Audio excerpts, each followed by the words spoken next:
ఇప్పుడు ఇంతగా మాట్లాడుతున్నాడు కదా, ఈ రోజులో వరుస పెట్టి series of stories daily banner items ఈనాడులో వస్తున్నావు. ఏంటే నీ భూమి నీది కాదు పోయింది, ఇంకా దానికి ఏదో హెడ్డింగ్లు బ్యానర్ హెడ్డింగ్లు అన్నీ పెడుతున్నారు. వాళ్ళ దాంట్లోనే ఈ మధ్య 4-5 నెలల క్రితం ఎప్పుడో వచ్చినట్టుంది వాళ్ళ ఈనాడు ఈటీవీ వాళ్ళదేదో ఉన్నట్టుంది యూటీవీ మన అన్నదాత దీనికి సంబంధించినంత వరకు ఒకసారి అది పెట్టుమ్మా.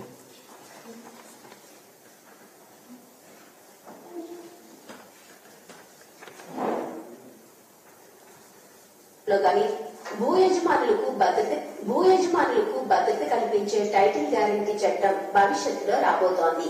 ఆంధ్రప్రదేశ్ లో ఇప్పటికే కూడా మీకు భూమి ఉంటే అది పట్టాదారు పాస్ పుస్తకంలో ఆన్లైన్ రికార్డులో కానీ నమోదై ఉంటుంది.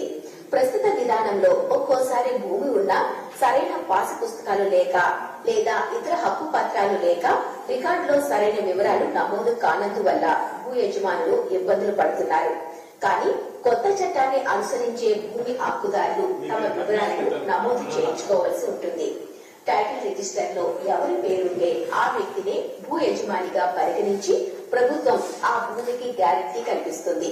టైటిల్ గ్యారంటీ చట్టం పూర్తి వివరాల గురించి హైదరాబాద్ కు చెందిన ప్రముఖ భూ చట్టాల నిపుణులు ఎన్ సునీల్ కుమార్ నుంచి తెలుసుకుందాం.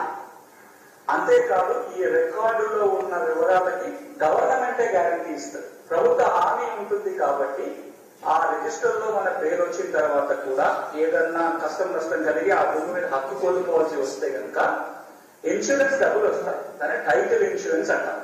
ఈ రోజున మనం ఒక కారు కొనుక్కున్నప్పుడు ఒక బైక్ కొనుక్కున్నప్పుడు ఇన్సూరెన్స్ చేయిస్తాం. ఆ కారుకో బైక్ మన ప్రమేయం ఉన్నా మన తప్పుగా వేసుకున్న ఏదైనా నష్టం జరిగితే ఇన్సూరెన్స్ కంపెనీ వాళ్ళు కొంత డబ్బు చెల్లిస్తారు. కానీ మన జీవితాంతం కష్టపడే డబ్బులతోటి ఒక ప్లాట్ ఇంత పొలము కొనుక్కుంటే ఒకవేళ ఆయన చుట్టూలో ఉండిపోయింది, ఆ తర్వాత తెలుస్తుంది అది ప్రభుత్వ భూమని, ఆ తర్వాత తెలుస్తుంది అసైన్మెంట్ భూమని, లేదా డబ్బు రిజిస్ట్రేషన్ జరిగింది అని ఏదైనా నష్టం జరిగితే ఒక డబ్బులు ముద్ద మనం పూర్తిగా కోల్పోవాల్సి వస్తుంది. కానీ ఈ టైటిల్ గ్యారంటీ వ్యవస్థ కనుక ఉండి మన టైటిల్కి ఏమైనా ఇబ్బంది కలిగితే ఇన్సూరెన్స్ కంపెనీ వాళ్ళు డబ్బులు చెల్లిస్తారు. గుడ్. ఎట్లా ఉంది రామాజీరావు మీదే, కానీ బహుశా మాకు దొరికిందని తెలిసినట్టుంది. తీసేసినట్టు ఇప్పుడు యూట్యూబ్ నుంచి ఇప్పుడే తొలగించినారు. ఎంతసేపు అయింది ఇప్పుడేనా? 20 minutes అయింది. ఉప్పు అందినట్టుంది. ఇది వీళ్ళకి దొరికింది వైఎస్ఆర్సీపీ వాళ్ళకని తీసారా? ఓకే, ఇంకా రాదు. డౌన్లోడ్ చేసిన ఇస్తాం. దానికి స్క్రీన్ షాట్ కూడా తీసినట్టున్నారుగా. స్క్రీన్ షాట్ ఉందా? స్క్రీన్ షాట్ ఎక్కడ? ఇదే లింక్. సరే, నేను స్క్రీన్ షాట్ తీయమని చెప్పిన.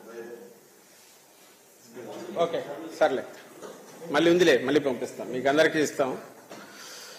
సో ఇప్పుడు ఏమైంది, వీళ్ళకి తెలిసిన అలవాటు, వీళ్ళకి మామూలుగా ఆ రోజు చంద్రబాబు నాయుడు కూడా 600-700 హామీలు ఇచ్చినాడు. ఇట్లా పెడతాడు, అట్లా లేపేస్తాడు. ఈ పెద్ద ఆయన ముసలాయనకు రామోజీరావుకు ఇప్పుడు తెలిసినట్టుంది. ఇమ్మీడియట్ తను పీకేసినాడు. నోరు తెరిస్తే అబద్ధాలు. అబద్ధాల్లో కూడా ఎవరికి హామీ చేయని అయితే ఏమన్నా అనుకోవచ్చు, లేదా రాజకీయం కోసం ఏదో మాట్లాడుతున్నారంటే ఏమన్నా అనుకోవచ్చు. ప్రజలకు సంబంధించినంత వరకు వాళ్ళ ఆస్తిపాస్తులకు, వాళ్ళ ఆలోచనల్లోనూ వ్యవస్థల మీదే నమ్మకం పోయేలాగా, భయం పుట్టేలాగా విష ప్రచారం చేయడం అనేది అంతకంటే ఘోరం, పాపం వేరే ఉంటుందా? నేను స్ట్రైట్ అందరిని వీళ్ళని అడుగుతున్నా.